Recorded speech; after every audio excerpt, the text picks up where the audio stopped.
Bienvenidos a la clase de lesión celular. Ahora vamos a hablar sobre cómo vamos a lesionar un tejido o unas células.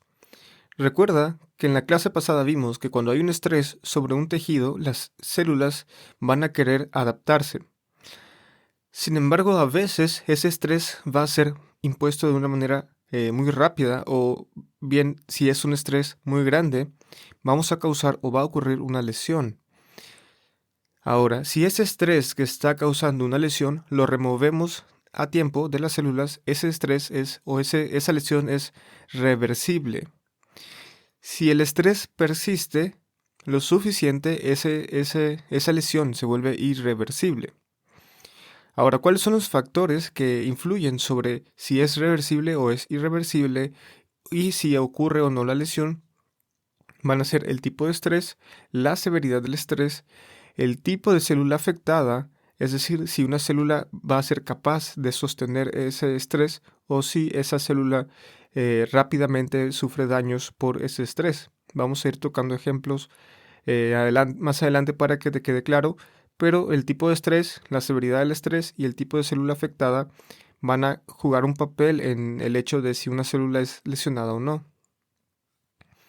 Las principales causas de lesión celular van a incluir la inflamación, que vamos a tocar todo ese tema en una sección, hipoxia, que vamos a hablar mucho de hipoxia aquí. En ese caso, una inflamación, por ejemplo, tienes una infección en una parte en el cuerpo y las células del sistema inmune van y causan inflamación. De igual forma, las enfermedades autoinmunes van a causar inflamación de los tejidos y eso impone un estrés sobre esos tejidos. La hipoxia significa que los tejidos tienen insuficiente oxígeno y esto es un problema que vamos a discutir bien en esta clase. El trauma, si tienes un tejido que es lesionado de manera mecánica, entonces tenemos un trauma a los tejidos. Si hay exposición a agentes tóxicos, las mutaciones también interfieren con el metabolismo, causan un estrés, sobre todo también asociadas a deficiencias nutricionales.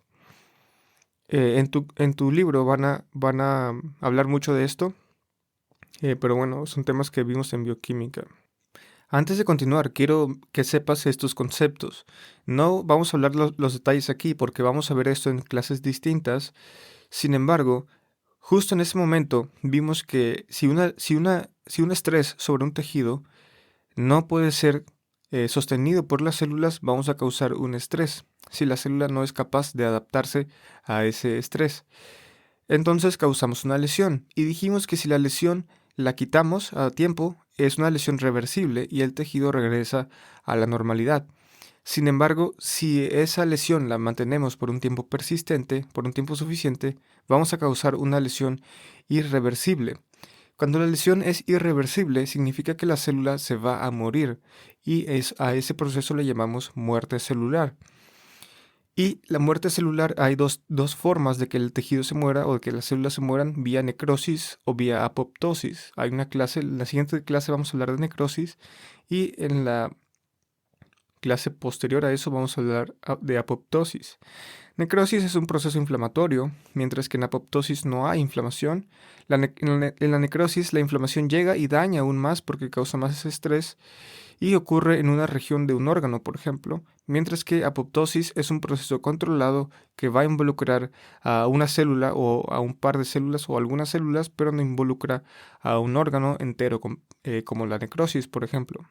Y vamos a ver estos temas en la siguiente clase. Sin embargo, lo que quiero que sepas aquí es que en esta clase, cuando acabemos con la lesión, con ver los tipos de lesión, el punto final de esta clase es que la lesión se puede volver irreversible. Y si se vuelve irreversible, vamos a acabar con uno de estos procesos causando la muerte celular. Vamos a hablar ahora de hipoxia. Hipoxia es un tipo de estrés que va a causar lesión celular y es bastante importante y bastante común. Por eso es que es nuestro tema principal de las causas de lesión. Cuando hablamos de hipoxia, hablamos de que hay una disminución del flujo de oxígeno que llega a un tejido. Ojo, no estamos hablando de disminución del flujo de sangre, estamos hablando de disminución del flujo de oxígeno. Puede ser que un tejido tenga suficiente sangre, pero si esa sangre no tiene oxígeno, entonces el tejido no tiene oxígeno. Contrario a esto, está la palabra hipoxemia, que puede ser confusa. Hipoxemia hace referencia a que hay disminución del contenido de oxígeno en el plasma, pero del oxígeno disuelto, que cuenta tanto a la PaO2 como a la saturación de oxígeno. Son temas que vimos en fisiología, acuérdate. Pero bueno, vamos a ir tocando estos temas ahorita. Ahora, ¿para qué crees o para qué te acuerdas que necesitan oxígeno los tejidos? Los tejidos necesitan oxígeno para sintetizar ATP en la cadena de transporte de electrones. Recuerda que en la glucólisis va a meter piruvato al ciclo de Krebs. Y en el ciclo de Krebs o ciclo del ácido tricarboxílico vas a sacar NADH y FADH. Esos los metes a la cadena de transporte de electrones. Al final de la cadena de transporte de electrones ocurre el proceso de fosforilación oxidativa. Y se llama fosforilación porque le vas a poner un fosfato al ATP que comienza como ADP y le pones otro fosfato y ahora es ATP. Porque es trifosfato, mientras que ADP es difosfato. Y en ese proceso usas oxígeno, por eso es oxidativa. Y en ese proceso donde usas oxígeno vas a formar CO2 o dióxido de carbono. En ese proceso entonces oxígeno va a funcionar como un aceptor de electrones, va a recibir electrones. Y la falta de oxígeno en un tejido va a interrumpir la síntesis de ATP. Cuando falta ATP en una célula, vamos a irrumpir con los gradientes de la membrana, que van a estar asociados principalmente a la función de la sodio-potasio ATPasa. Recuerda que va a ser un canal bastante importante, una bomba. Y esto va a causar lesión celular. Vamos a ver a continuación cómo es que esto ocurre. Las causas de hipoxia van a incluir a isquemia, a hipoxemia. Recuerda que hipoxemia es una cosa distinta de hipoxia. Así que isquemia, hipoxemia y disminución de la capacidad de la sangre de acarrear oxígeno son los que vamos a ver en esta clase. Pero todo se caracteriza siempre porque no llega oxígeno a los tejidos. Así que si tú tienes falta de oxígeno llegando a los tejidos, de una u otra forma, el proceso al final en las células, el daño en las células va a ser similar por la falta de ATP. Ahora, vamos a hablar entonces de esta causa de hipoxia que es isquemia. ¿Cuáles son los mecanismos que causan isquemia? Los mecanismos principales para causar isquemia son tres. Uno es bloqueo al flujo arterial, otro es bloqueo al flujo venoso y el otro es choque. El bloqueo al flujo arterial puede ocurrir, por ejemplo, por aterosclerosis, por la formación de ateromas en una arteria, por ejemplo, en las arterias coronarias, causando una aterosclerosis y después síntomas de isquemia en el corazón que les llamamos angina. Trombosis también. ¿Por qué? Porque hay un ateroma también puede ser que causa la formación de un trombo en ese ateroma. Y embolismo hace referencia a que un trombo o cualquier otra cosa va a viajar de un lado a otro y va a atorarse o va a obstruir el flujo sanguíneo arterial en algún punto. Por ejemplo, una paciente que tiene fibrilación auricular se forma un trombo en la aurícula izquierda y ahora un pedazo de ese trombo va a viajar a la circulación arterial, donde se puede quedar y obstruir. Se puede quedar, por ejemplo, en una arteria cerebral, se puede obstruir, por ejemplo, el flujo en una extremidad, causando isquemia. Y eso es lo que vamos a ver aquí, las consecuencias de estos procesos. También puede ser un bloqueo al flujo venoso. ¿De qué estamos hablando? Imagínate que tenemos un órgano. Ese órgano recibe sangre arterial y la sangre sale de forma venosa o sale por las venas. De tal forma que si tú obstruyes el flujo arterial significa que ahora no va a pasar sangre por ese tejido y entonces tienes isquemia. Si obstruyes el flujo venoso, también va a pasar lo mismo porque ahora, aunque la obstrucción está después del órgano, la sangre de todos modos no va a poder fluir a través del órgano porque la sangre se va a quedar estática a lo largo de su recorrido en el órgano. Entonces, el bloqueo al flujo venoso también nos va a causar isquemia. Y, por ejemplo, lo clásico aquí va a ser trombosis. Un síndrome que vamos a ver después es síndrome de Budd-Chiari en el hígado. Esto ocurre cuando hay trombosis en el sistema venoso del hígado y tiene diferentes causas que vamos a ver después. Pero la idea es esa, la idea es que vamos a tener un infarto del hígado porque tenemos un bloqueo al flujo venoso.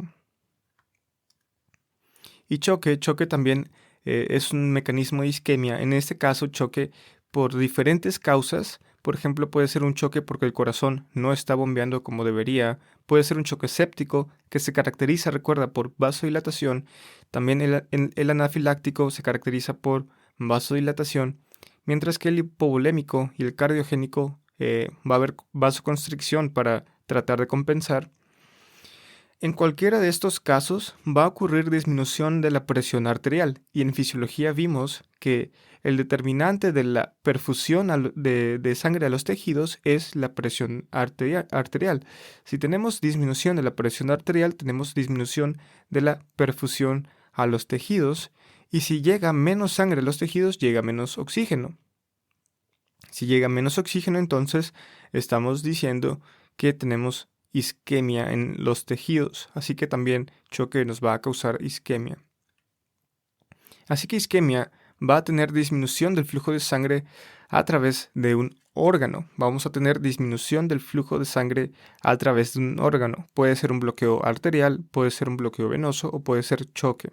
Cualquiera de esos tres está disminuyendo el flujo de sangre vía a través del órgano.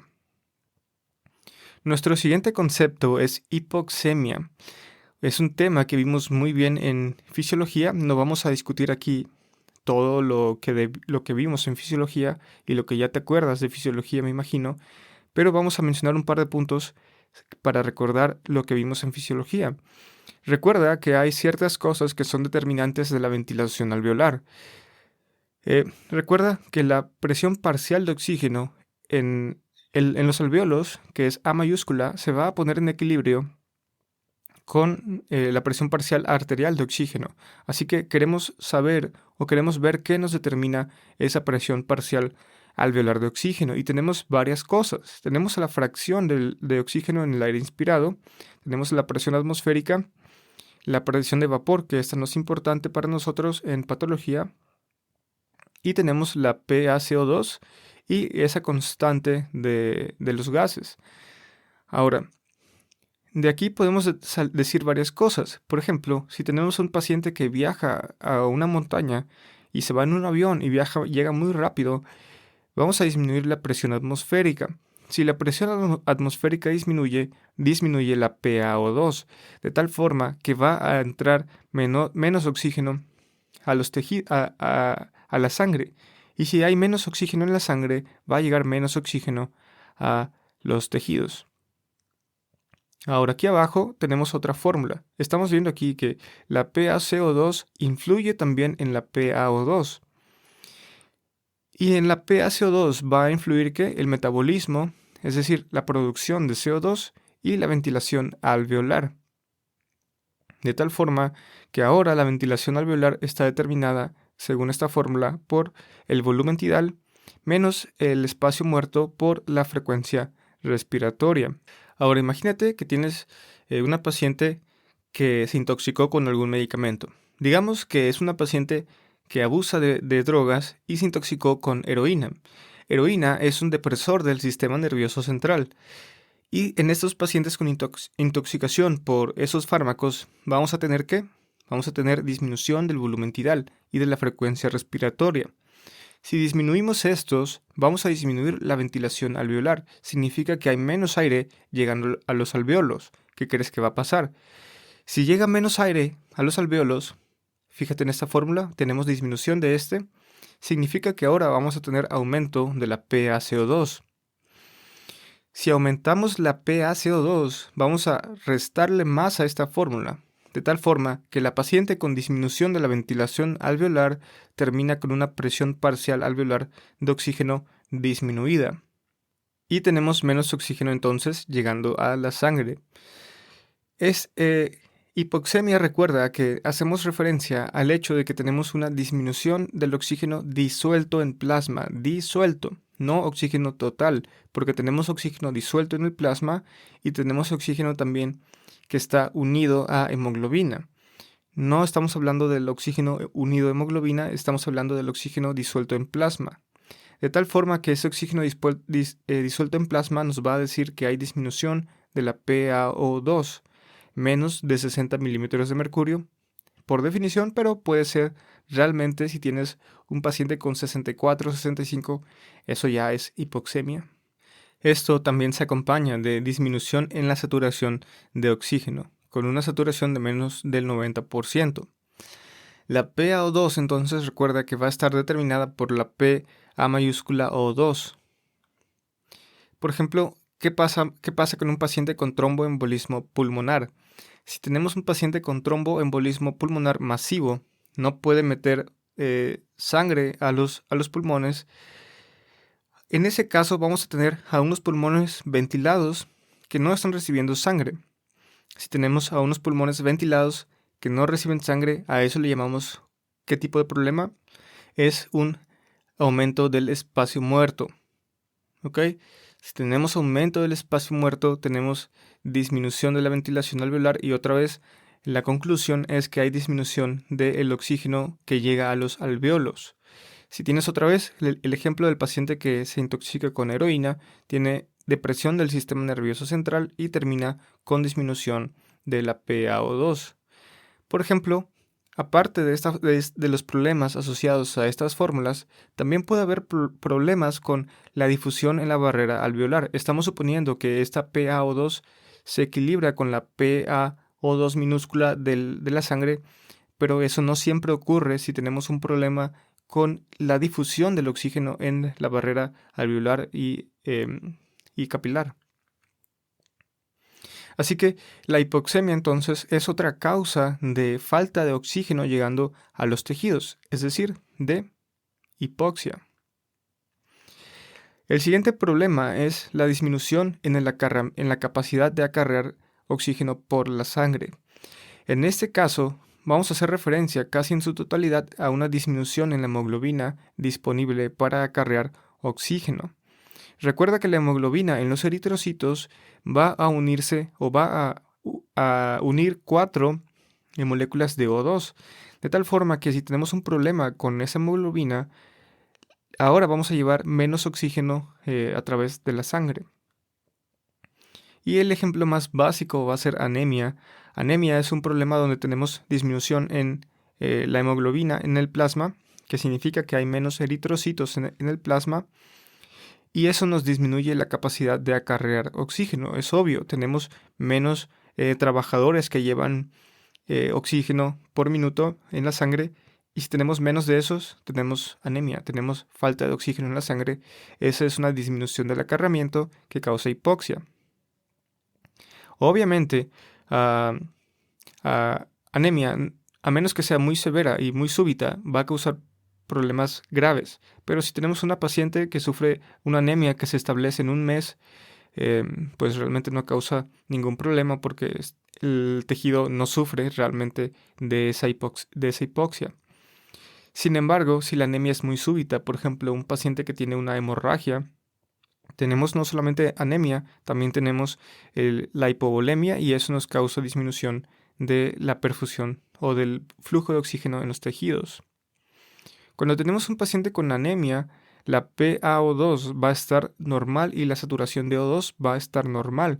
Ahora, dijimos en fisiología que cuando el oxígeno entra en los pulmones, a los capilares, va a saturar a la hemoglobina de oxígeno, de tal forma que si tienes menos hemoglobina, de todos modos la saturación tiene que ser normal porque estás saturando a esa hemoglobina que tienes. No importa si tienes más o menos hemoglobina, vas a seguir saturando a esa hemoglobina. Así que la saturación de oxígeno tiene que ser normal. Una vez que saturas con oxígeno a la hemoglobina, ahora el oxígeno que queda se va a quedar disuelto en plasma y esa PaO2 disuelta en plasma va a ser normal porque no tienes ningún problema con la llegada de oxígeno a los alvéolos con las fórmulas que vimos en la slide pasada. Ahora, ¿qué problemas podemos tener ¿qué otro problema podemos tener, con el acarreamiento de oxígeno? Está también la intoxicación por monóxido de carbono, y esto va a ser más importante de manera aguda que anemia.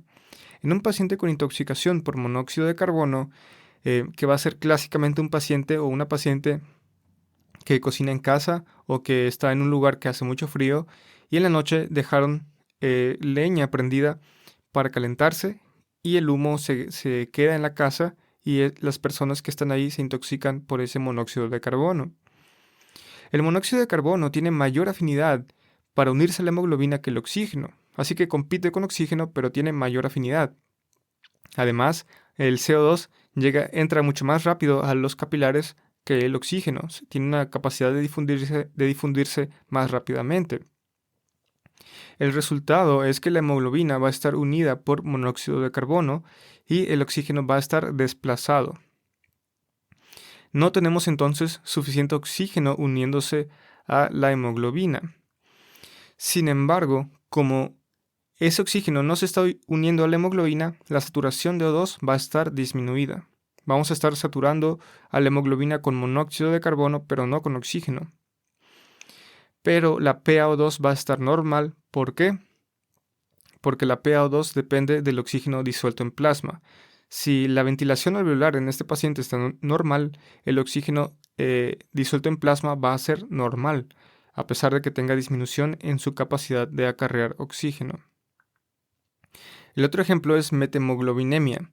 En ese caso es cuando el hierro que está en la hemoglobina, que está en su estado 2+, Fe2+, se vuelve Fe3+. Esto puede ocurrir en diferentes circunstancias, puede ocurrir en un neonato, puede ocurrir frente a diferentes fármacos que causan oxidación, entre ellos las sulfas, hay diferentes sulfas, y en ese caso Fe3+ no puede unir oxígeno, no puede capturar oxígeno, entonces tenemos disminución en el acarreamiento de oxígeno. En este caso, otra vez, igual que con el monóxido de carbono, tenemos saturación de O2 disminuida y una PaO2 normal. Ojo, porque en la saturación de la intoxicación por monóxido de carbono, cuando le medimos en la vida real a un paciente la saturación de O2 con un dispositivo en la mano, esa saturación de O2 va a aparecer normal o en límites normales. ¿Por qué? Porque el monóxido de carbono está saturando a esa hemoglobina, pero no es el oxígeno el que está saturando a esa hemoglobina. Pero bueno, también lo vimos mejor en fisiología para hablar sobre los cambios en la hemoglobina. Ejemplos de medicamentos que causan methemoglobinemia, sulfas y nitratos. También en los pacientes recién nacidos están en riesgo de sufrir estos problemas. Ahora, vamos a hablar de cuáles son los cambios celulares que nos causa hipoxia, cuáles son los problemas a nivel celular que vamos a esperar tras establecer una hipoxia a un tejido. Vamos entonces a ver qué cambios esperamos en la hipoxia a nivel de una célula. Recuerda que el principal cambio, dijimos, ya lo mencionamos antes, es la imposibilidad de crear ATP. Y las células necesitan ATP. Así que vamos a caracterizar a la hipoxia o a los daños causados por la hipoxia por tres cosas. Número 1, tenemos disfunción de la bomba sodio-potasio ATPasa, que es un intercambiador, y está también un problema con la bomba de calcio. Y finalmente tenemos problemas con la glucólisis, o más bien con la síntesis de ATP en las mitocondrias. Ahora, ¿qué cambios vamos a esperar?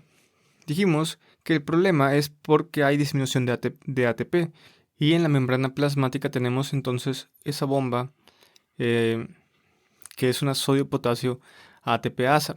Así que esta bomba, para empezar, utiliza ATP. Esta bomba, recuerda que va a meter, ¿qué? ¿Potasio o sodio? Esta bomba mete potasio y esta bomba saca sodio. Ahora, si tenemos disfunción de esta bomba, ¿qué va a pasar? Vamos a empezar a acumular sodio, de tal forma que tenemos un aumento del sodio intracelular. y tenemos pérdida de potasio, tenemos disminución del potasio intracelular. Aquí va lo siguiente. Lo siguiente es que tenemos también una bomba que utiliza transporte activo secundario que va a hacer que va a sacar sodio y va a meter calcio. Ahora, ese intercambiador va a empezar a sacar más sodio y va a empezar a meter más calcio. Así que ahora tenemos más calcio entrando a la célula. Tenemos aumento del calcio intracelular. Pero eso no es todo, porque el calcio, recuerda que en las células va a estar guardado en el retículo endoplásmico liso. Especialmente en el corazón lo vamos a tener guardado en ese retículo sarcoplásmico, que así lo llamamos. Y suponemos que este es nuestro retículo sarcoplásmico. La forma no importa realmente. Y aquí tenemos otra bomba. Especialmente en el corazón le llamamos cerca. Y esta bomba también utiliza ATP. Y esta bomba lo que hace es guardar calcio, porque el calcio no lo queremos dentro del citoplasma. Porque en el citoplasma el calcio hace muchas cosas. Por ejemplo, va a activar enzimas hidrolíticas y no quieres activar enzimas hidrolíticas dentro de la célula. Pero si no tienes función de estas bombas, vas a empezar a aumentar el calcio intracelular. Y ahora tenemos un problema. Tenemos aumento del sodio, tenemos aumento del calcio y tenemos disminución del potasio. ¿Qué otros problemas hay? El siguiente problema es que de la glucosa que tenemos en las células, tenemos que convertir en piruvato. Y el piruvato se va a las mitocondrias para sintetizar ATP. Sin embargo, este proceso no lo podemos llevar a cabo. ¿Por qué? Porque no tenemos la capacidad del oxígeno o no tenemos oxígeno suficiente para llevar a cabo ese proceso. De tal forma que lo que vamos a hacer ahora es que este piruvato, en lugar de hacerlo ATP, en un intento de sacar ATP, vamos a sintetizar lactato. En este lactato, en el proceso, sintetizamos ATP de manera anaeróbica, porque esa es la síntesis aeróbica que depende de oxígeno, y en la síntesis anaeróbica producimos lactato. El problema para nosotros es que el lactato es ácido, de tal forma que nuestro resultado con esto es una disminución del pH. Ahora tenemos entonces estos tres problemas. Tenemos aumento del sodio, tenemos aumento del calcio, tenemos disminución del potasio y tenemos disminución del pH. Y de aquí parten todos nuestros problemas.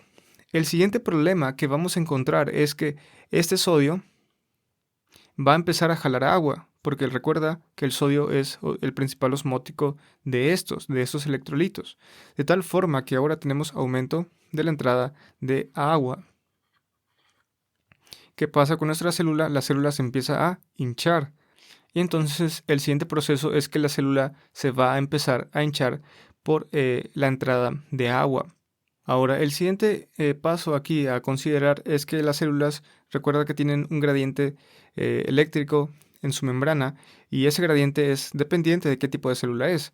Pero, por ejemplo, si pensamos en un miocardiocito, en una célula del músculo cardíaco, tendríamos, digamos, una carga intracelular de menos 85 milivolts. Y la idea es que tenemos un gradiente, una diferencia entre el interior y el exterior, y esta carga va a perderse. ¿Por qué? Porque tenemos aumento de calcio intracelular y tenemos aumento de sodio. ¿Y cuál es el electrolito que causa despolarización? El sodio. Acuérdate, la entrada de sodio es la que nos causa despolarización. De tal forma que vamos a despolarizar a nuestra célula, la vamos a hacer positiva y puede ser que la dejemos ahí. ¿Qué crees que va a pasar en el corazón? Van a pasar arritmias, obviamente. Así que estos son los cambios que esperamos. Recuerda que la característica de la hipoxia es la disminución en la producción de ATP. Vamos a interrumpir tres procesos que incluyen los problemas con la sodio-potasio ATPasa, con la bomba de calcio también y con la glicólisis aeróbica. En consecuencia va a ocurrir edema celular porque va a empezar a entrar agua hacia la célula en respuesta a la acumulación de sodio. Se va a perder ese potencial de membrana y eso nos va a causar ya bastantes problemas. Ahora, lo que va a ocurrir con esto también es que vamos a aumentar el gradiente que mete sodio a la célula y vamos a estar metiendo más sodio a la célula y eso va a causar una despolarización. Vamos a despolarizar la célula y vamos a aumentar el gradiente que saca potasio de la célula. Si aumentamos el gradiente que saca potasio de la célula, vamos a sacar potasio y el potasio en el espacio extracelular aumenta. Ahora, ese potasio en el espacio extracelular va a ir a las fibras nerviosas en el tejido, va a estimular y va a causar despolarización de esas fibras nerviosas, que en este caso, en este ejemplo, va a incluir a fibras nerviosas nociceptivas que van a causar dolor en ese lugar, en esa región que está sufriendo la hipoxia. Una consecuencia, dijimos, en el corazón con esos cambios de los electrolitos y del potencial de reposo de las células es que nos va a causar arritmias en el corazón. Ahora, el siguiente proceso va a ser causado por el problema con el pH. Dijimos que empezamos a acumular lactato en el interior de la célula y esto nos va a disminuir el pH porque es un ácido. Esa acidosis dentro de la célula o acidosis celular va a causar una desnaturalización de las enzimas y del ADN. Es decir, ese problema con el pH nos va a cambiar o va a hacer que las enzimas de la célula estén inactivas. Simplemente las inactivamos. También inactivamos al ADN, inactivamos a los ribosomas, no podemos sintetizar proteínas y la célula, sus enzimas tampoco pueden funcionar. El calcio también contribuye a los problemas del potencial de membrana y también va a activar algunas enzimas que causan daño dentro de la célula. Recuerda que en este proceso, como no estamos usando oxígeno, vamos a disminuir también la producción de CO2 por la célula. No está usando oxígeno y cuando usas oxígeno para hacer ATP, estamos produciendo CO2. Si no usas oxígeno, no estás produciendo CO2. Y estás aumentando la producción de lactato, que va a aparecer también en la sangre del paciente. Ahora, tenemos dos fases tras el daño por hipoxia. Tenemos una fase que es reversible y tenemos una fase que es irreversible. A nivel celular, la hipoxia, mientras que permanece en una fase reversible, recuerda que si el insulto dura poco tiempo, es una fase reversible. Si el insulto dura demasiado tiempo, va a pasar a una fase irreversible, pero eso depende del tejido, depende de qué tejido, digamos que aguanta más frente a la hipoxia. El primer paso que tienes que recordar para identificar una fase reversible de una lesión celular es que la célula se hincha. Tienes hinchazón celular. En inglés a eso le llaman hydropic change o cambio hidrópico. Esto es resultado de la acumulación intracelular de sodio y esto va a formar o va a resultar en la formación de ampollas en la membrana. Simplemente el citoesqueleto no puede sostener a la membrana porque la estamos hinchando. Es como si estuviéramos inflando un globo y por dentro el citoesqueleto tiene que mantener al globo unido, pero lo vas a hinchar tanto que empiezan a saltar ampollas en la membrana o bleps en inglés. Se van a perder las microvellosidades de los epitelios. ¿Por qué? Porque estás inflando ese globo, lo estás expandiendo y las microvellosidades son parte de la membrana, las estás también estirando y vas a perder esas microvellosidades. También va a ocurrir una hinchazón del retículo endoplásmico rugoso y desprendimiento de los ribosomas. Así que otra característica es que los ribosomas que están sintetizando proteínas unidos al retículo endoplásmico rugoso, si lo hinchas al retículo endoplásmico rugoso, los ribosomas se desprenden y la disminución de la síntesis de proteínas, se ve disminuida. Es otro problema que estamos agregando a nuestra cadena de problemas. Ahora, hasta aquí, entonces, las células que sufren hipoxia van a tener este tipo de fase reversible de daño. Otro ejemplo de una fase reversible de daño es el cambio graso. El cambio graso es lo que vemos en órganos que son dañados de forma aguda y ocurre en órganos que tienen un elevado metabolismo de ácidos grasos. Y esto va a incluir al hígado, al corazón y al músculo esquelético. Es donde pueden ocurrir estos cambios grasos. Y el cambio graso es un ejemplo también de una fase reversible del daño. Y en este caso el daño va a causar acumulación de vacuolas lipídicas en el citoplasma. Por ejemplo, un paciente que tomó mucho alcohol un sábado, el domingo va a urgencias, le hacen un estudio y se dan cuenta que ese paciente tiene hígado graso. Ese hígado graso es reversible si el paciente no sigue tomando todos los días. De tal forma que ese proceso es reversible, pero va a llegar a un punto en el cual ya no es reversible si el paciente continúa tomando, y entonces ese proceso va a cambiar a una fase irreversible causando cirrosis, en el ejemplo del paciente que tomó alcohol. Pero bueno, lo que más nos interesa aquí es la hinchazón celular como característica de los cambios reversibles con estas otras características que están aquí arriba. Aquí estamos viendo una fase reversible caracterizada por hígado graso. Es un hígado graso con vacuolas de grasa en el tejido hepático. Este es un ejemplo entonces de hígado graso, y este es reversible ¿hasta qué? Hasta que ya no lo es. Está bien fácil. Tienes un paciente que está tomando alcohol, si lo hace de manera crónica por algunos años, esa fase reversible, simplemente el hígado no puede sostener estos cambios y se va a volver irreversible, y empezamos ahora con cirrosis. Ahora, la fase irreversible va a llegar cuando pasa un periodo de tiempo suficiente para causar una fase irreversible. Los cambios en las células son graves, digamos, y ahora llegamos a un punto en el cual no hay vuelta atrás. Cuando es una fase irreversible es cuando ya no hay vuelta atrás y la célula va a estar destinada ¿a qué? Destinada a morir vía necrosis o apoptosis. Vamos a ver eso después. Ahora, en la fase irreversible van a ocurrir algunas cosas.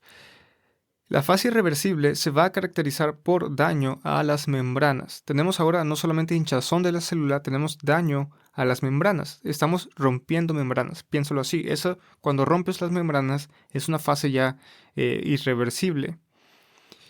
Vamos a tener daño a diferentes membranas. Las tres principales son estas tres que están aquí. Cuando hay un daño a la membrana plasmática de la célula, va a haber fuga de contenidos de la célula. Vamos a sacar entonces, o vamos a perder contenido de esa célula, y eso va a incluir enzimas, electrolitos, y va a haber entrada también de calcio, que va todavía a empeorar las cosas. El calcio va a entrar y va a seguir aumentando dentro de la célula y va a activar a enzimas que llamamos fosfolipasas. Y esas fosfolipasas degradan fosfolípidos. Recuerda que desde la parte irreversible, como vimos los cambios dentro de la célula, empezamos a acumular calcio y empezamos entonces a activar fosfolipasas. Y si degradan fosfolípidos, esas enzimas, ¿a quién crees que van a dañar? Van a dañar a las membranas. Las membranas son una bicapa de fosfolípidos, y si tienes aumento en la activación de las fosfolipasas, significa que vas a dañar a esas membranas. ¿A cuáles? A todas. Todas las membranas son de fosfolípidos, así que todas las vamos a dañar. Así que este proceso va a estar dañando a las membranas y va a llegar a un punto en el cual tenemos rotura de las diferentes membranas. Ahora, la fuga de esos factores que están dentro de la célula al espacio intersticial va a causar, va a iniciar la cascada de inflamación. Y esa cascada de inflamación va a ser característica del tipo de muerte que llamamos necrosis. Cuando dañamos a la membrana mitocondrial, va a haber pérdida de la capacidad de sintetizar ATP vía aeróbica. Dijimos que la célula necesita producir ATP vía aeróbica, porque si no lo hace así, va a empezar a acumular lactato y el pH va a disminuir. La célula es capaz de mantener esa vía anaeróbica por algún tiempo, dependiendo del tejido, pero no es para siempre. Tenemos un paciente que tiene una obstrucción en una arteria coronaria. Las células del corazón van a empezar a sintetizar ATP vía anaeróbica, y la vía aeróbica va a estar perdida por un tiempo. Si esa obstrucción disminuye, o si el paciente disminuye la demanda de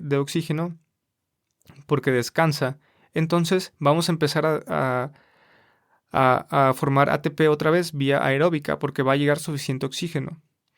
Sin embargo, si la obstrucción permanece por un tiempo prolongado, va a llegar el infarto.